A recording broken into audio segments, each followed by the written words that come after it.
I'm Saul Reisman here at Saul's Auto Tech, and today we're standing in front of this Jeep Wrangler to talk about a commonality problem that we've seen in the industry for years. Now, you've heard us make videos before about Jeeps and their death wobble problems and our fixes to keep them back on the road. However, the reason we're revisiting this topic is because today, FCA announced, not a recall, not an update, but what they call a Technical Service Bulletin, or TSB. Now, a TSB means that they wrote a memo and they sent it to all their dealerships and told them, if you see this problem, this is how you solve it. Now, the reason that it's been made as a Technical Service Bulletin rather than a recall is because FCA does not think your death wobble problem involves your safety. I'm going to say that one more time. FCA does not think that your Jeep death wobble problem is a safety concern. Now, with a name like death wobble, and with an inability to steer or stop the vehicle when it happens, I think that's a safety concern. And I'm going to keep addressing these and I'm going to keep fixing these. So when we saw this TSB come across our desk today, because we're in the same dealership network, so even though we're not a dealership, we get the same memo that every dealer does for every update, we saw that all they're doing is putting a Band-Aid on a broken leg. FCA knows for a fact that the design of that vehicle has a resonant harmonic frequency that gets struck at approximately 58 miles per hour that will create the death wobble effect. They're not changing the design of the Jeep. They're not putting different parts on it. They're not doing anything to improve your safety. They're not changing that harmonic. They're not putting a different axle in it. They're putting a shock absorber that they call the steering stabilizer on the front of the vehicle.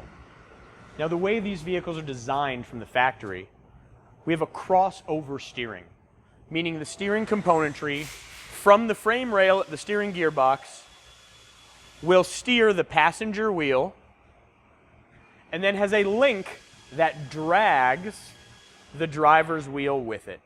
Now, the reason that they build this crossover steering is because the height difference from the top to the bottom is too steep of an angle to try and push side to side.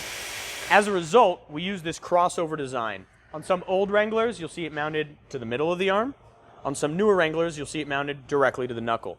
The reality is both of these systems were designed so that the passenger tire gets all the force and the driver's tire gets dragged along for the ride. When the harmonic hits and the death wobble occurs, there is nothing that will stop it other than getting away from that harmonic frequency. That frequency will resonate as long as the vehicle is moving. Just like if you're riding a bicycle and the bike will keep going if you jump off because the wheels are rotating and creating a gyroscopic effect to the wheel, as long as the vehicle is still in motion and the wheels are still rotating, the harmonic frequency will continue to occur and the death wobble will continue to happen. Not only will the wobble create an inability for you to steer or stop your vehicle potentially, but it will do serious, irreparable damage to the ball joints, the U-joints, the inner axle seals, the tie rods, including, but of course not limited, to that steering stabilizer. Now, that shock absorber that they reference as a steering stabilizer, let's think about the term. Steering stabilizer. Well, steering, because it's mounted to the steering, it's not part of the suspension.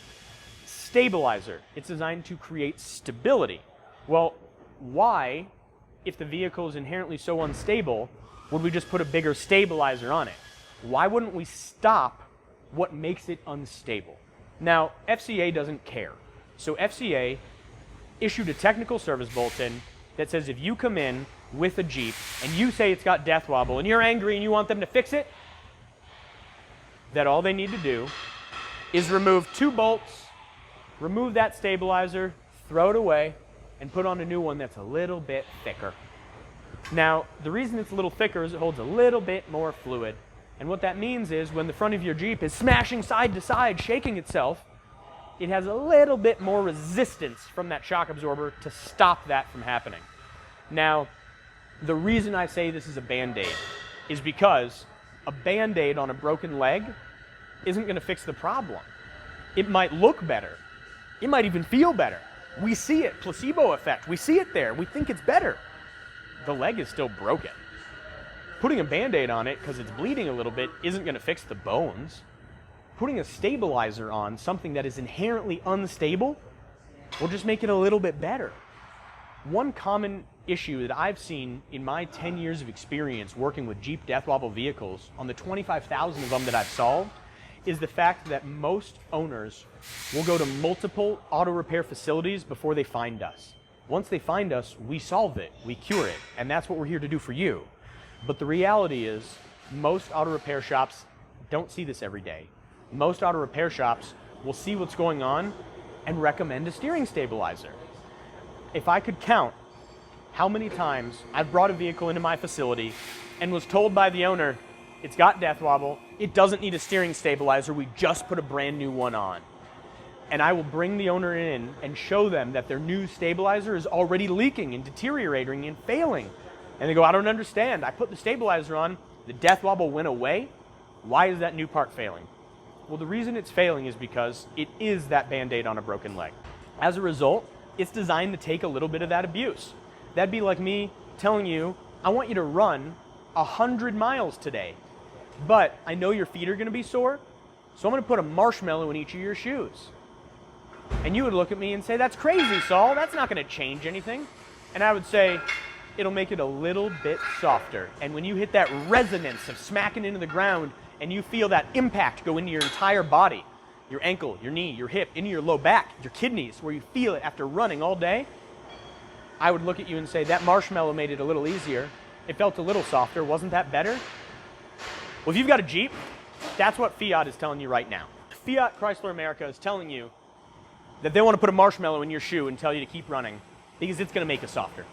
The reality is, putting a larger steering stabilizer on the vehicle is going to mask the problem. It's going to continue to deteriorate, and it's going to destroy that new steering stabilizer. Those steering stabilizers are cheap. The factory ones are $50 to $100.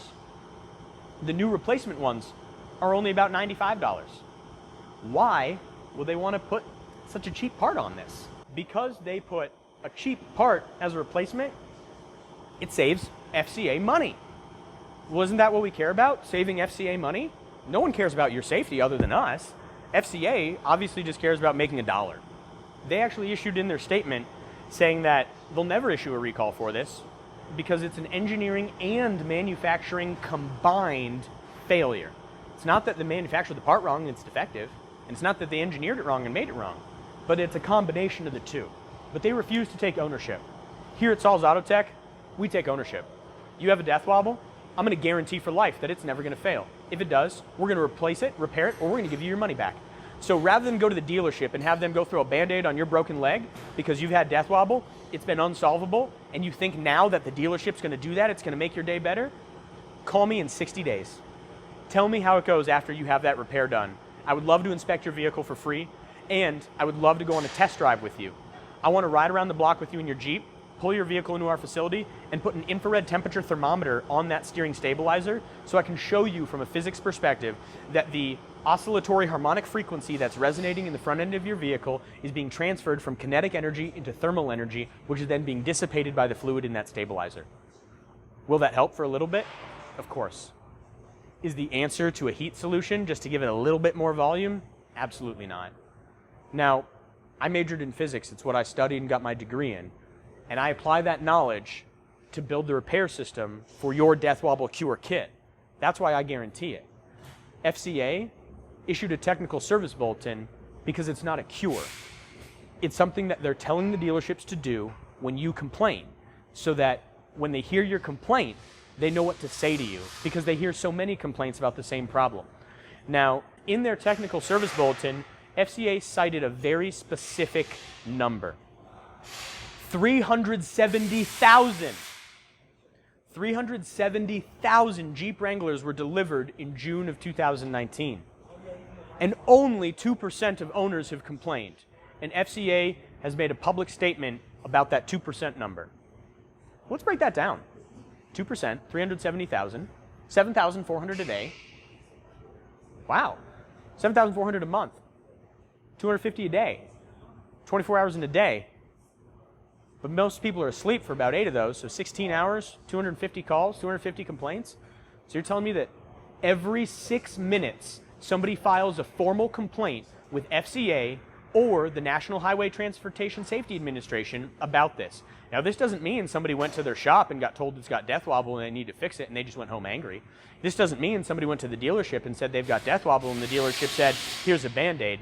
This is how many people took the time out of their day to go above and beyond and try and protect the safety of other consumers like you and make sure that other people are aware of this problem so that they don't end up in the same boat as those current people because they're not happy with the feelings they're experiencing. Every 6 minutes, somebody calls and complains about a safety concern with their vehicle. Every 6 minutes. However, FCA and the NHTSA, they can only take complaints Monday through Friday during bankers' hours of 9 to 5. That's why here at Saul's Auto Tech, we're open 365 days a year, from 6:45 in the morning to 6 in the evening, because we're always here to listen to what you have to say. We value your safety. We want to keep you reliable and consistent, and most importantly, we want you confident in your vehicle, in your repairs, and in your mechanic. We want you to know that we are going to prioritize your safety no matter what. We want you to know that we're going to provide a cure to the problem and not a Band-Aid. And we want you to know that any time that somebody tries to tell you there's a Band-Aid solution and we know they're not doing the right thing, we're going to put it on blast and we're going to let them know. You might see in this video, but we've tagged FCA. We want them to be aware that we recognize what they're doing, but that we care deeply about these Jeep owners because we want them to enjoy their vehicles. If you've got concerns about your Jeep Wrangler, its death wobble issues, or you're looking at buying one and you're scared because of what you've seen and heard, come and see us here at Saul's Auto Tech. I'd be happy to go through the one you have now, show you one we've got, and give you some knowledge and expertise on how you can prevent such failures in the future, and coach you into the best repair plan to save you money, save you time, and keep you on the road. 7 days a week, 365 days a year, here in Greenwood Village, Colorado. Let's take a look at your Jeep and see what's next.